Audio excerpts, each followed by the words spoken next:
Bonjour à tous, j'espère que ça va bien pour vous. Pour ma part, ça va nickel.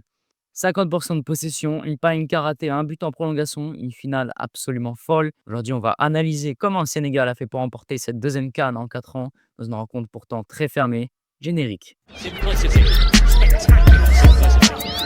Muller's turned them well. He's got Junior in a good position.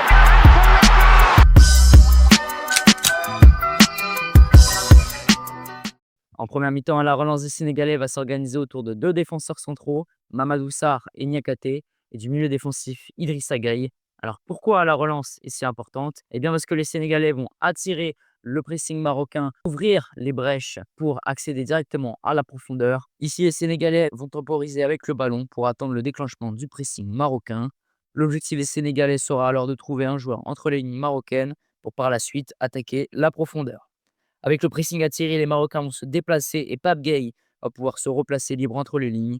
Résultat, il sera alors trouvé et va immédiatement démarrer l'offensive en cherchant un appui dos au jeu pour attaquer la profondeur.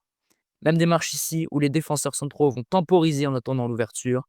Ici, elle se fera avec Pape Gueye qui, dos au jeu, va directement combiner sur Sadio Mané. Alors libre de tout marquage, il va attaquer la profondeur avec une passe sur Nicolas Jackson. Et on peut le voir sur cette carte, une très grande partie des passes réalisées en première mi-temps sont dans la moitié de terrain sénégalaise. Ils vont chercher à temporiser en attendant une ouverture vers les ailes. Ça va obliger les Marocains à prendre plus de risques et à ouvrir leur ligne via le pressing. Et même lorsqu'ils seront installés haut dans la moitié de terrain marocaine, la relance sénégalaise cherche à nouveau les couloirs. Le principe sera le même.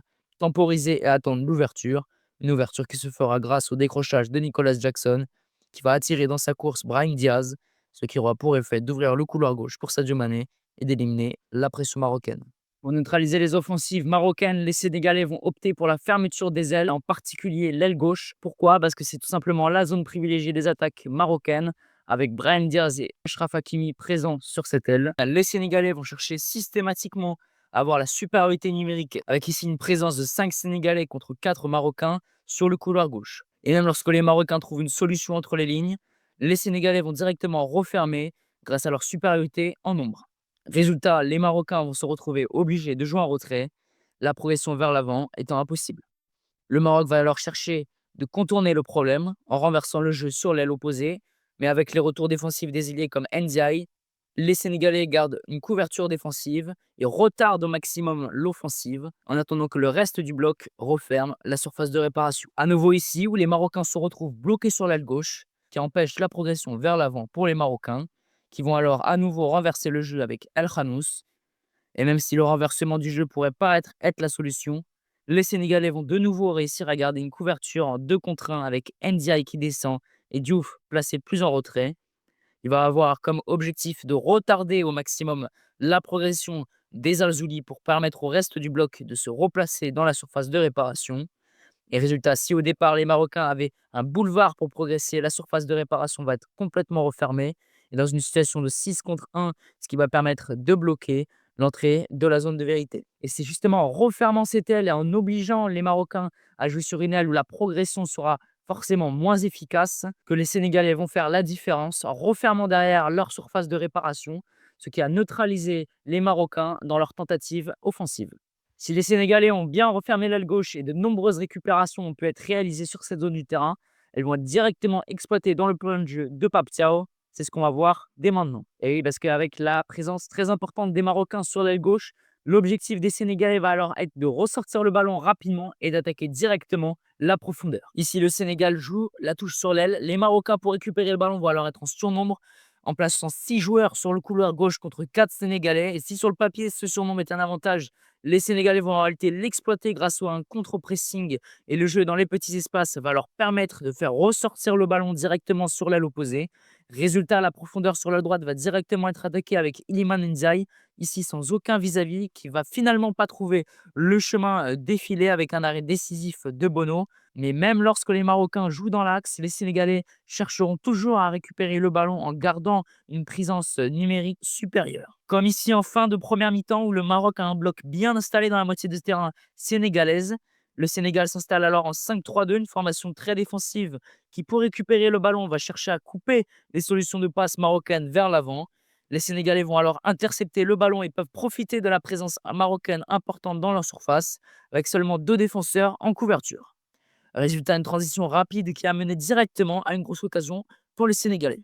Ces transitions sont en réalité la récompense directe des récupérations des Sénégalais dans leur moitié de terrain qui ne font finalement qu'exploiter la montée du bloc marocain et la couverture inférieure numériquement. Et en fin de match, le contexte va évoluer avec les deux sélections qui vont essayer de faire la différence en pressant plus haut et de récupérer le ballon rapidement et faire directement la différence. Ici, les Sénégalais vont chercher à fermer l'aile gauche avec une supériorité numérique. Et Zazouli, en 3 contre 1, va être alors obligé de jouer en retrait, ce qui aura pour effet la montée du bloc sénégalais et qui va permettre le déclenchement du pressing dans la moitié de terrain marocaine, avec Nicolas Jackson qui va réaliser une course directement sur Massina en faisant attention à lui couper les solutions de passe en fermant vers la ligne de touche.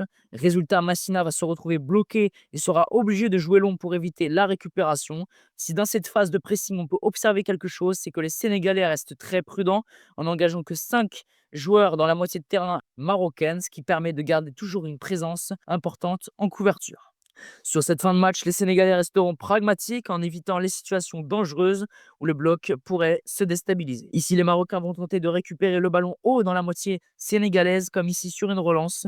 Et pour sortir du pressing, les Sénégalais ne vont pas chercher l'axe, ils vont commencer par attirer les Marocains pour jouer sur l'aile. Diouf va alors recevoir le ballon et jouer directement en profondeur sur Nicolas Jackson. Et si cette relance est réussie, c'est grâce à la forte verticalité du bloc sénégalais, avec un duo d'attaquants positionnés haut dans la moitié de terrain adverse, toujours prêt à recevoir le ballon dans la profondeur. Et c'est en attirant le pressing des Marocains qui, eux, cherchent à récupérer le ballon très haut que les Sénégalais vont vraiment profiter de l'espace laissé dans le dos du pressing. Et en attaquant la moitié adverse avec seulement 2 attaquants envoyés en profondeur, les Sénégalais finalement multiplient les attaques directes sans se découvrir sur le plan défensif. Dans les dernières minutes, le match va prendre un tournant difficile à imaginer puisqu'après un but sénégalais qui ne sera pas accordé pour une faute, quelques minutes plus tard, l'arbitre va siffler pénalty pour le Maroc après une faute dans la surface sénégalaise.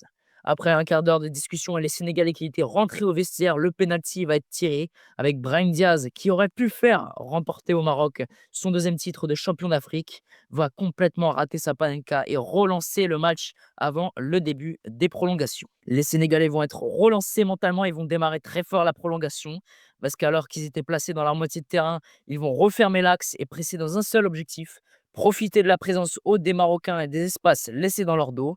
Et pour progresser, ils vont miser sur un jeu en triangle après un coup de génie de Sadio Mané qui va réaliser une passe en arrière en trouvant Idrissa Gueye qui lui ira jouer en une touche sur Pape Gueye qui va directement envoyer le ballon dans la lucarne droite.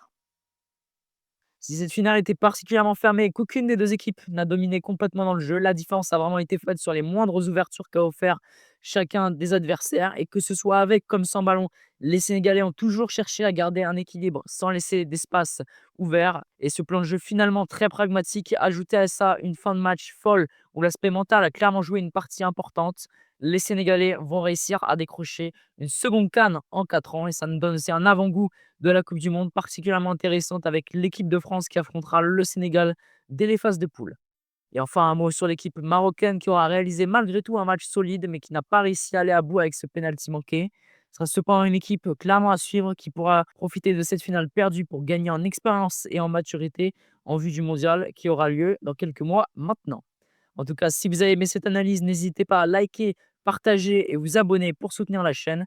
Dites-moi aussi en commentaire ce que vous avez pensé du match et de mon analyse. Ça permet toujours d'améliorer la qualité des vidéos. Et sur ce, ciao!